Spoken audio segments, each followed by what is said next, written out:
During our first year of marriage, we experienced some amazing moments. We also walked through some really hard ones. Coming from a broken home, most of my expectations for marriage were rooted in my experiences as a child. When I was 13, my mom gave me a journal to write down prayers and letters to my future husband in.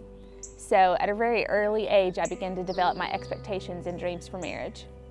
I grew up with a marriage psychologist as a father, so it wasn't uncommon to see my parents being intentional about their relationship. Despite their example, I had unrealistic expectations for my wife. On our wedding day, Jordan and I were totally in love with each other. I knew that we were both willing to die for each other, and we were so excited for the adventure ahead. Despite our willingness to lay down our lives for one another, we learned that it was more difficult to compromise on the small day-to-day things. Many of the difficulties we experienced during our first year of marriage was rooted in the reality that we weren't willing to put each other's needs before our own. We shared a mentality that if I don't take care of myself, then who will? It wasn't until the Prepare to Last marriage retreat that we really shifted our paradigm from being reactive about our marriage to being proactive about our marriage. And it was because of Jeff and Debbie being willing to share this truth with couples that we were equipped to persevere through the tough times, but also inspired to have hope for a healthy marriage. We learned to take the driver's seat of our marriage instead of our emotions and our expectations. At the Prepare to Last conference, Jeff and Debbie helped us cast a vision for a marriage that was far greater than the fairy tale marriage we thought we wanted. Their fun and entertaining teaching style helped the group tackle difficult talking points while maintaining a positive outlook on marriage. Over 2.5 years later, Bethany and I have a marriage that far exceeds the expectations we had. Jeff and Debbie's vision for strong families is truly an inspiration.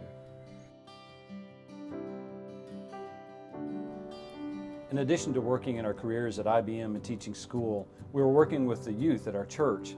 And eventually, we really became burdened for teenagers. And so we left our jobs and we invested ourselves full-time into ministering to children and youth. But the more we work with kids, the more we realized people kept saying, "What's wrong with kids today?" And we realized that 9 out of 10 kids would be okay if we could get their families straightened out. The kids weren't the problem, it was the homes they were from. The main reason I'm a part of this ministry is to help people like my friends. Whenever I ask them where they're going for the weekend, they either say their mom's house or their dad's house. They never say that they're going home. And this just breaks my heart because they have to pick between their parents.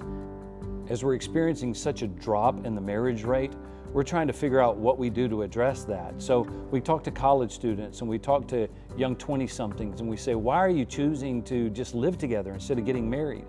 One girl told us a very convicting answer. She said, your generation did a great job of terrifying us about divorce, but you failed to inspire us to marriage. That's not a legacy we can afford to keep. We've got to change the landscape for these couples so that they are inspired to want to marry and then to work hard once they are married to keep that marriage vibrant and strong. It's important for me to be a part of Forever Families so that I can bring hope to my generation when it comes to marriage and family relationships. So I want to do everything I can to be a part of that. I hope to see my generation have better marriage and family relationships. Not only do we want to inspire the younger generation towards marriage, we also want to help marriages that are as old as ours or even older. You know, couples that have been married for a long time, they need to be reminded that marriage can be vibrant. It can be a good thing. Through our marriage tune-up conferences, we want to equip couples to be able to know how to make their marriage even stronger, to make their marriage that kind of marriage that other couples look at and say, that's what I want our marriage to look like. We've had great success in being able to help couples that are either on their last rope trying to hang on to their relationship, or maybe they're in the middle of a divorce proceeding. Maybe they've been separated for months, trying to help give them a sense of hope and bring them to reconciliation. And we've had great success in being able to turn those marriages around. Not so much because of what we've done, but just the model of getting them away from all of their stuff, giving them a chance just to focus on each other and the love that God has for them. It's amazing what can happen when a couple needs a miracle that meets a God that can perform them.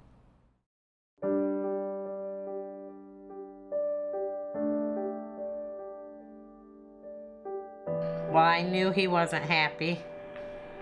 I was trying to do everything I could to make him happy, but I knew that he was just so far away. The way I felt then, she was here, taking care of the household, you know, doing cleaning, helping with the laundry, doing those kinds of physical things. But when it came to the emotional side of the marriage, my feelings were that there was nothing from her. He told me he was leaving, and he actually had already taken all of his stuff while I was at the dentist to a hotel. I had no hope that he was going to come back. And I had people telling me that too. There was a store that I wanted to go to and see if there's any cheap furniture there. And as I was driving down, I don't even remember why, but that morning I was frustrated because, again, the world wasn't going the way I wanted it to go. And there's this huge billboard on the side of the road. I happened to go driving by it. Out of the corner of my eye, I see these big bold letters across it saying, "Does your marriage need a miracle?" And I remember laughing inside, saying to myself, yeah, my marriage could sure use a miracle right about now. But from that moment on, there was something very powerful pulling at me and tugging at me. And Forever Families got in touch with us. They helped us with the finances to get to the airport. They had the extra space available there for Tammy and I. Everything seemed to fall into place to get together with this ministry to put our marriage together. It was, to this day, my miracle. The miracle of my marriage. It was wonderful. But that weekend totally, completely regenerated my life. I felt like our life was starting over again. Before the weekend was even over, I knew I was not going back to my apartment. That was probably the second happiest day of my life. Only because the first was when we got married. It's because of God being in our lives and guiding us to Jeff and Debbie and Forever Families and that ministry. It's a blessing that has come true in my life. If we had not met Jeff and Debbie and gone through that weekend, we'd be another statistic for divorces. I can almost guarantee you. I know it, absolutely know it. And I know there's others out there who are probably in the same kind of situation I'm in. It's just a matter of finding them. I invite you to come alongside Jeff and Debbie as they boldly dedicate their lives to helping this generation become inspired to commit, equipped to love, and reconciled to hope. For more information on how you can be a part, go to www.foreverfamilies.com.